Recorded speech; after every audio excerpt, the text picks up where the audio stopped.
Жаңаөзенде газ жарылысынан қираған тұрғын үй аумағында үйінділер тазартылып жатыр. Алдын ала болжам бойынша күшті жарылыс газ ауа қоспасынан шыққан. Салдарынан 2 қабатты баспананың 150 шаршы метр аумағы бүлінді. Ақтаулық тілшіміз қазір оқиға орнында. Талғат, қайырлы күн, сөз кезек өзіңізде.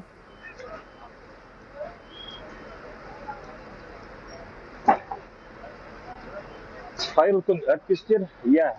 Жергілікті уақытпен таңғы сағат 4-тен кете екінші ықшам аудандағы 12 пәтерлі үйде газ ауаға тарап, артынша жарылысқа ұласқаны айтылып жатыр. Соның салдарынан мінекей көріп тұрғаныңыздай 2 қабатты баспананың бір подъезі, яғни 3 пәтер қирап, бір адам оқиға орнында қайтыс болды.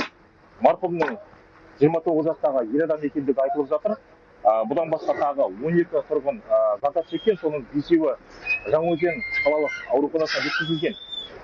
Соның 2-еуі жасақтау бөлімде түссе, қалған 3-еуі травматология бөлімшесінде, сондай-ақ апат орнында құтқарылған балаларға да амбулаториялық ем көрсетілгені айтылды.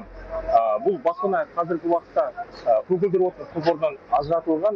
Қала халқы осы жерде таңертеңнен бері жиналып, осында жүрген 300-ге тарта құтқарушыларға өз көмегін көрсетуде. Аймақ әкімі Нұрлан Асқарұлы Ноғаев та осында, ол қазір жедел штабтың жұмысын үйлестіруде. Сондай-ақ қазіргі уақытта сенім телефоны жұмыс жасап тұр. Оның номері 872 92 31 90 99.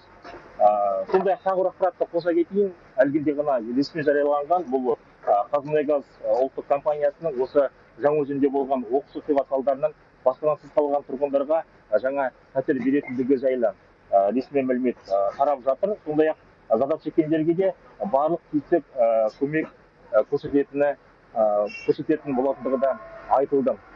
Әзірге айтпағым осы, әріптестер. Ақпаратыңызға рахмет, Талғат, сізден жаңалық күтетін боламыз. Бұл оқиға біздің тілшілеріміздің жіті назарында. Әзірге айтарымыз осы.